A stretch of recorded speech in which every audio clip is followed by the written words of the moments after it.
하나님의 말씀은 요한복음 1장에서 보도록 하겠습니다. 1장 1절에서 4절까지만 봅니다. 태초에 말씀이 계시니라. 이 말씀이 하나님과 함께 계셨으니 이 말씀은 곧 하나님이시니라. 그가 태초에 하나님과 함께 계셨고 만물이 그로 말미암아 지은 바 되었으니 지은 것이 하나도 그가 없이는 된 것이 없느니라. 그 안에 생명이 있었으니 이 생명은 사람들의 빛이라. 아멘. 이 성탄의 날은 구약 4,000년 동안 기다리던 약속된 메시아가 오신 날입니다. 태양과 같은 큰 빛이 마침내 이 땅에 오셨습니다. 말씀 하나님이 오신 것입니다. 독생하신 하나님이 오신 것입니다. 그분은 무한하고 영원하신 하나님이시기에 영원한 말씀이시며 영원한 빛이고 또한 영원한 생명입니다. 인류의 죄가 들어와 진행된 구약 4,000년 동안은 예수께서 오시기 전까지 오직 희미한 등불만 있었습니다. 그 등불은 약한 심지에 불을 붙여서 내는 희미한 빛과 같았습니다. 등불의 빛은 태양의 빛과 속성은 같지만 그 깊이와 길이와 넓이와 광대함에 있어서 전혀 비교 대상이 될 수 없습니다. 사실 태양 광선이 떠올라 비치기까지 밤의 등불은 어둠을 제거하기에는 너무 미약했습니다. 오직 희미할 뿐이었어요. 사람들은 악하였고 하나님을 아는 지식이 없어서 무식했으며 구원이 무엇인지 심지어 구원을 받아야 할 필요에 대해서도 알지 못했습니다. 다만 그들 안에 영혼을 사모하는 곡해된 본성 때문에 끝없는 우상을 만들어 섬겼습니다. 그들의 마음 안에는 하나님께서 그들이 마귀처럼 되는 것을 막기 위해 남겨놓으신 희미한 양심의 빛 외에는 아무것도 없었습니다. 그러므로 그들은 마귀의 다스림을 받으며 죄와 어둠으로 가득 찼습니다. 더 비참한 것은 하나님의 백성이라고 하는 이스라엘 민족 역시 내면의 죄성이 강해서 소수의 남은 자들 외에는 대다수가 하나님을 저버리고 우상을 섬겼습니다. 그들은 복음의 빛을 거절하고 메시아를 놓쳐버렸습니다. 따라서 그들의 자녀들은 빛을 잃은 이방인과 다를 바가 없게 되었습니다. 비록 약간의 소수의 남은 자가 있으면서 근근히 희미한 빛을 유지하고 있었습니다. 그래서 이스라엘 민족 안에서도 하나님의 진리의 빛, 생명의 빛이 완전히 꺼질 것만 같았습니다. 그러나 어둠은 희미한 등불의 빛이라도 이길 수 없습니다. 그러므로 구약의 등불은 짙은 어둠 속에서도 견뎠습니다. 하지만 심지가 다 타버리면 등불은 꺼지기 때문에 때가 참에 여호와 하나님께서는 친히 사람의 몸을 입고 이 땅에 빛으로 오셔야 했습니다. 그 빛은 하나님 그분 자신의 빛이기에 태양과 같은 큰 빛이었습니다. 그 큰 빛이 성탄의 날에 동정녀 마리아의 몸을 통해 이 땅에 오셨습니다. 바로 우리 주 예수 그리스도십니다. 한편 큰 빛 되시는 하나님의 아들 예수께서 이 땅에 오실 때 이 세상은 참으로 어두웠습니다. 희미한 등불을 비치던 이스라엘 민족은 최악의 배도 상태에 있었습니다. 무엇보다 인간의 의를 추구하는 것이 이스라엘 사회의 현상이 되어 있었어요. 그들은 하나님의 의를 대항하고 있었습니다. 부패한 이방인들은 주의 참된 백성을 정치적인 제도로 압제하였고 주 하나님을 저버린 이스라엘 사람들은 거짓 종교를 만들어 놓고 주의 자녀들을 박해하였습니다. 로마 정부는 예수님 당시에 이스라엘 민족을 다스리고 있었고 그 중에는 주의 참된 자녀들, 즉 예수님의 참된 제자들도 있었습니다. 그러나 이스라엘 민족의 대다수는 거짓 종교 제도를 차려놓은 바리새인과 사두개인이 주도하고 있었습니다. 하지만 가난하고 헐벗고 사회에서 소망이 없고 낙오된 자들 중에 여러 사람들이 예수님의 음성을 듣고 따르기 시작했습니다. 그러자 이스라엘의 지도자들과 대중은 그리스도를 시기하며 미워하며 대적했어요. 그리고 마침내 하나님의 아들 예수를 십자가에 못 박았습니다. 사랑 여러분, 이 땅에서 복음을 가장 강하게 거부하는 자들이 누구인지 아십니까? 놀랍게도 자기 의로 똘똘 뭉친 교만한 자들입니다. 그들은 왜 나에게 구주가 필요하다는 것인가 라고 따집니다. 이 정도 착하게 살면 되는 것이지 뭐가 더 필요하다는 것인가? 대부분의 사람들이 이렇게 살고 있지 아닌가라고 생각하며 살아갑니다. 이런 사람에게 복음을 전하면 복음을 받아들이지 않습니다. 그 이유는 복음의 필요성을 느끼지 못하기 때문입니다. 지금 이 시대 사람들의 모습이 이러하지 않습니까? 앞으로 세상은 더욱 악하여질 것이고 그럼에도 사람들은 신기하게 자기의에 빠지면서 복음을 거절할 것입니다. 그러면 이스라엘 민족은 왜 자기의에 빠지는 현상을 나타냈습니까?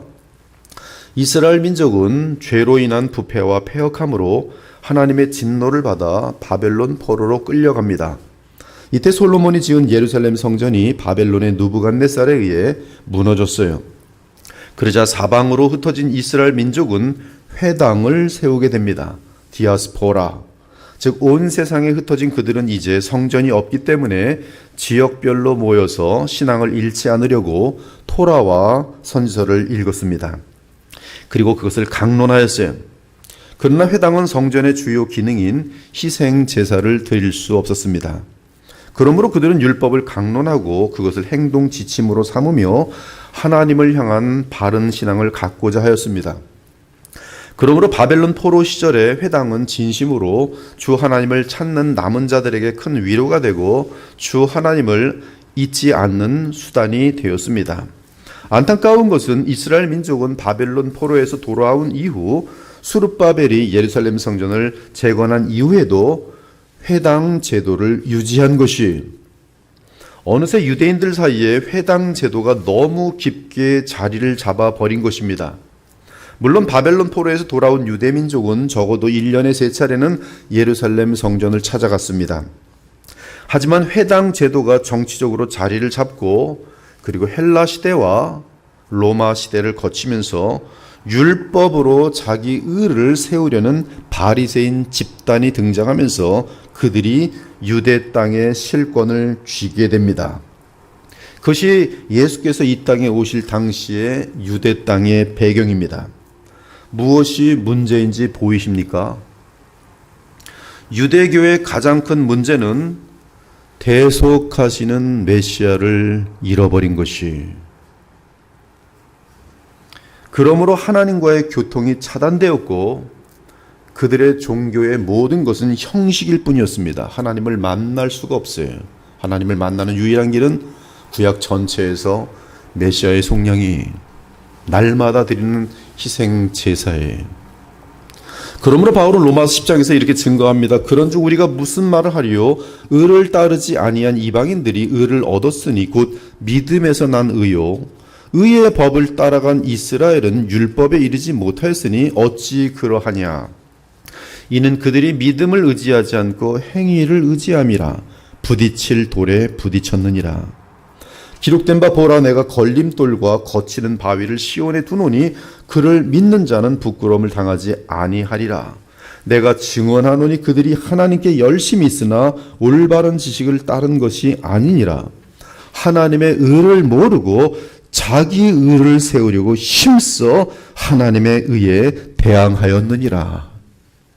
그것이 복음을 대항하는 자들의 특징이, 그들은 세상에서 악인이라고 죄인이라고 부른 자들이 아니라 오히려 의롭게 여겨지는 자들이지만 그 내면의 세계는 과부의 재산을 착취하고 모든 더러운 짓들을 하는 위선자들이. 이처럼 유대교는 인간의 죄에 대한 해결 방안에 있어서 인간의 의를 의지했던 것입니다. 그러나 그 결과는 죄가 해결되는 것이 아니라 도리어 더 깊은 위선과 부패와 더러움과 교만을 낳았습니다. 지금도 도덕적인 관점에서 자기 힘으로 의롭게 살아가는 자들에게는 소망이 없습니다.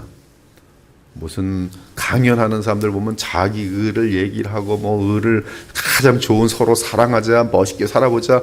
정치인들 중에 공의, 정의 말하지 않는 사람이 누가 있습니까? 그러나 그들도 막상 또 정치하면 얼마나 또 부패한 모습을 보이고 얼마나 위선을 떨고 소망이 없이 그들은 나름 노력한다고 해도 결코 죄로부터 자유로울 수 없습니다. 지금 이 시대도 유대교의 회당처럼 이 땅에 셀 수 없이 많은 교회가 자기 의를 쌓기에 바쁩니다. 거의 같아요. 카톨릭은 자기 의를 쌓는 대표적인 가짜 교회입니다. 그들은 십자가에서 속량을 치르신 영원하신 대제사장 우리 주 예수님을 통해 하나님께 나아가기보다 자신들이 만든 규칙과 법을 만들어 놓고 그것을 지키며 구원받고자 노력합니다.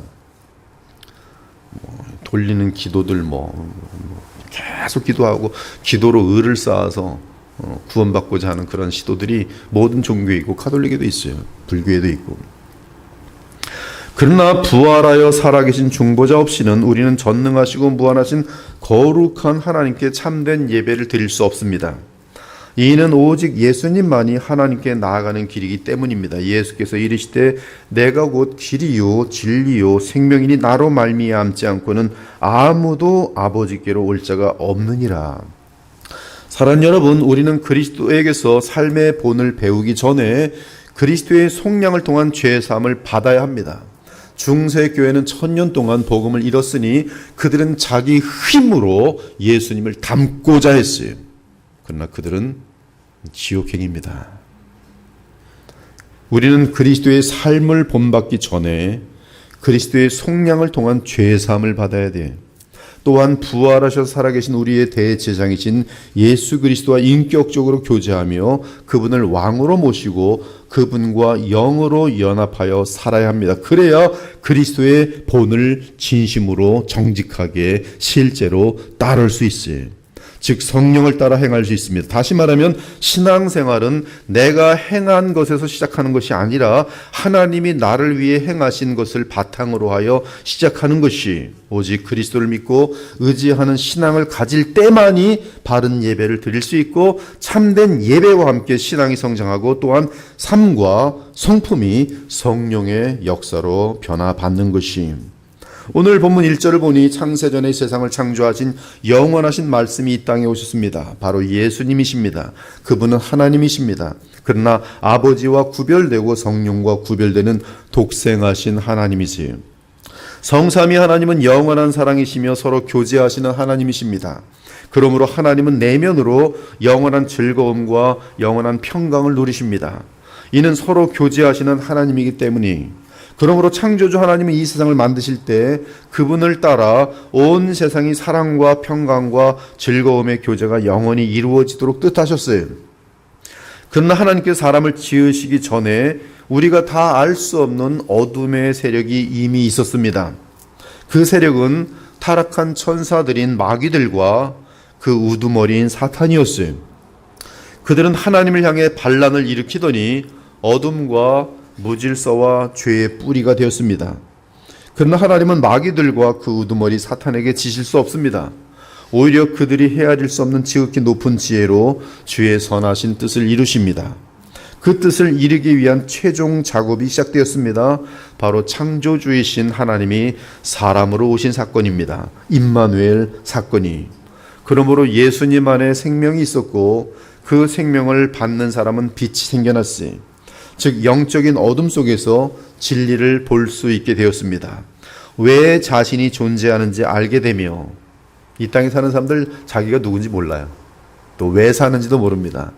그러나 진리의 빛을 받은 사람들은 내가 왜 존재하는지를 알아요. 내가 어디로부터 와서 어디를 향하는지 압니다. 왜 내 자신이 존재하는지 알며 무엇이 나의 궁극적인 문제인지를 보게 됩니다. 나의 궁극적인 문제는 죄. 이는 그 사람 안에 빛이요 생명이신 그리스도의 영이 임하기 때문입니다. 그 빛을 영접하여 그 빛이 내면에 있게 된 사람은 이제야 비로소 어둠과 죄와 마귀와 싸울 수 있어요. 그러나 생명의 그 빛이 이 세상에 왔어도 어둠에 속한 이 세상은 그 빛을 알아보지 못하였고 깨닫지도 못하였습니다. 그러나 영접하는 자 곧 그리스도의 이름을 믿는 자들에게는 하나님의 자녀가 되는 권세를 주셨어요. 그리고 이 권세는 사람에게서 나는 것이 아니라 오직 하나님께 속한 권세입니다. 즉 하나님께서 자녀 삼아 주시는 사람들만이 믿음으로 그리스도를 영접하여 주의 참된 백성이 될 수 있는 것이, 그들이 바로 성령으로 거듭난 하나님의 자녀들입니다. 그러면 하나님의 자녀들은 이 땅에서 무엇을 해야 합니까? 우리는 무엇을 해야 합니까? 싸워야 합니다. 누구와 싸워야 합니까? 가장 많이 싸워야 하는 대상은 내 속의 죄예요. 이는 로마서 7장에 의하면 내 속의 죄와 싸운다는 것은 로마서 7장에 의하면 내 자신과 싸우는 것입니다. 곧 죄는 나예요. 나랑 싸우는 것이 가장 큰 싸움이. 마귀가 어둠이 가득한 이 세상 속에서 여러분이 가정에 있던, 사회에 나가던, 어느 곳에 있든 여러분을 가만두지 않을 거예요. 죄를 짓도록 만들고 어둠 속에 있게 만들 거예요. 분노하게 만들 거예요. 마음의 평정을 깨트려 놓으려고 할 것이, 주님을 놓치게 만들 것이, 예수 그리스도를 그 관심을 잃어버리게 만들 것이, 그 모든 유혹들이 우리 주변에 가득 차 있어요. 이때 싸워야 되는 가장 큰 대상은 내 자신이, 그리고 내 속의 죄가 행동으로 나타나도록 미혹하는 어둠의 세력이 사탄인 것을 알고, 이제는 언제나 지혜와 성령 충만함으로 간교한 마귀의 괴계와 싸워야 하는 것이, 마귀와의 싸움은 힘싸움이 아닙니다. 물러가거라 물러가거라 그런 거 아니에요. 마귀와의 싸움은 간계함과의 싸움이에요. 간계함, 말씀을 틀어서 합리화시키는 간계함.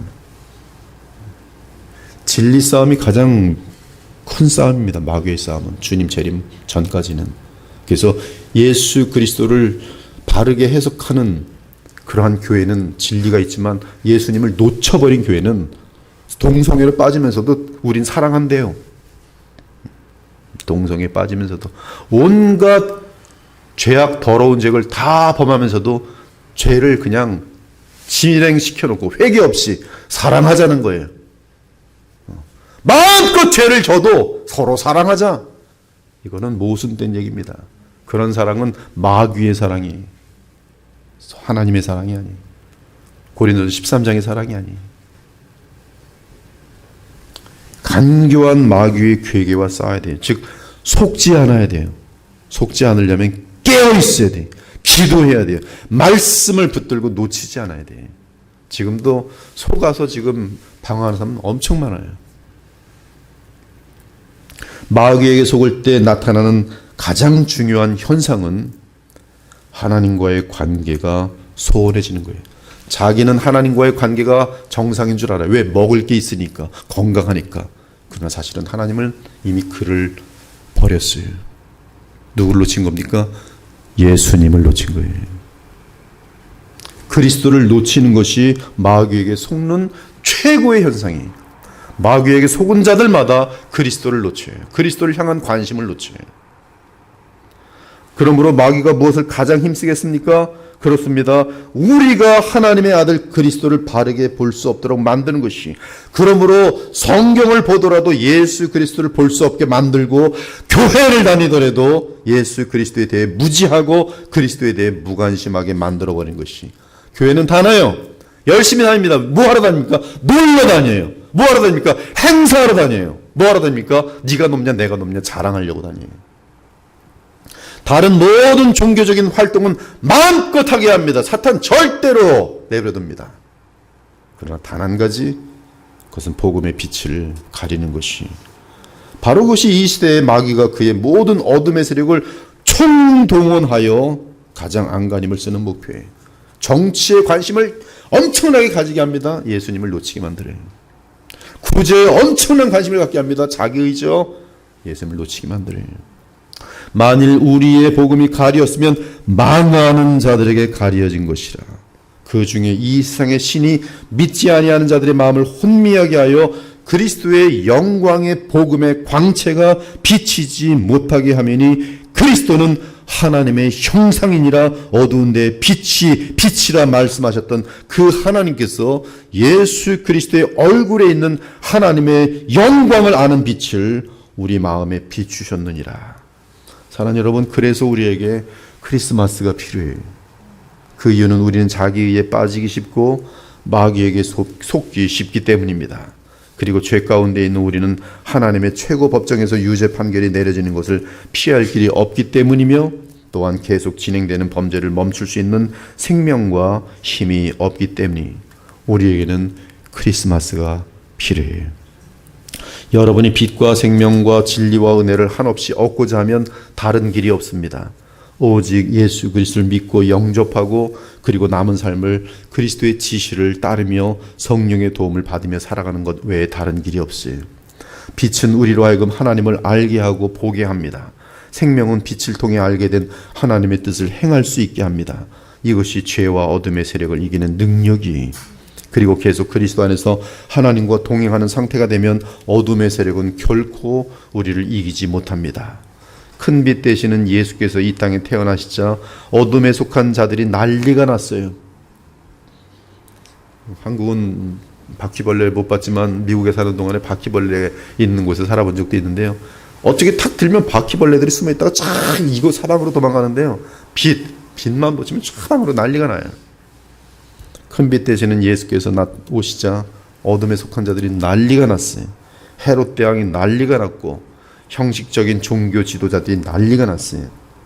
이는 그들이 빛에 속하지 않은 간교한 자들임을 스스로 드러내는 것이, 우리 역시 그리스도를 믿고 따르며 빛된 삶을 살게 될 때에 어둠에 속한 자들이 소란을 떨며 미워하고 시기하며 온갖 방해 공작을 할 것이, 그러나 그럴 때 나는 빛이고 저 사람들은 어둠에 속한 상태에 있구나 하고 선으로 악을 이기셔야 돼요. 진리로 비진리를 이기고 사랑으로 미움을 이기시고 무엇보다 용서로 그들의 악독을 이기셔야 됩니다. 겸손과 양보로 그들의 교만과 이기심을 이기기 바랍니다. 그리고 가장 중요한 것은 사랑의 첫 번째 나오는 것이 무엇입니까? 사랑은 오래 참고예요. 누구에게 오래 참아요? 고약한 사람들, 악한 사람들. 그것이 우리가 성탄을 맞이하는 신자들의 모습이에요. 우리는 오래 참아야 돼요. 오래 참으며 인내하셔야 돼요. 그것이 바로 성탄의 그리스도를 참으로 영접한 주의 빛된 자녀들의 아름다운 모습이.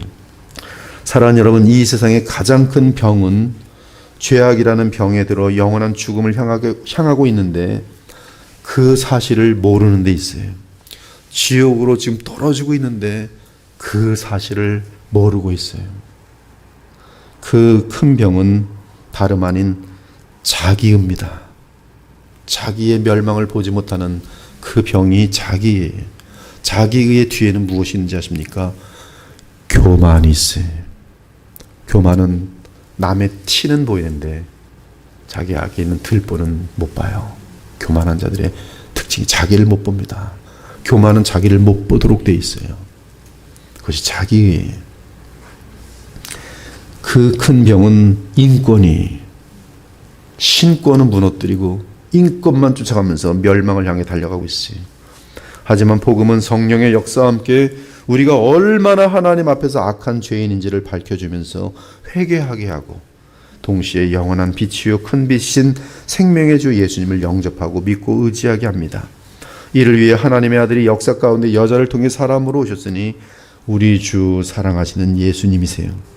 오늘 이 아침에 또다시 우리의 그리스도요 하나님의 아들이신 예수님을 반갑게 마음 깊이 영접하고 진심으로 나 같은 죄인 구하러 오신 예수님 감사합니다. 이 아들을 보내신 하나님 감사합니다. 기도할 수 있는 이 아침 되시기를 예수님의 이름으로 축원합니다. 아멘. 성탄절 주간에 저들 예배드리게 하심을 감사합니다. 귀한 성탄의 사랑의 메시지를 들려주시니 감사합니다.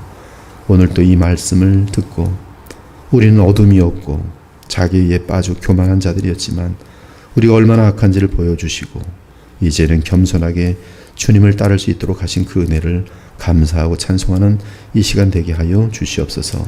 예수 그리스도의 이름으로 기도합니다. 아멘.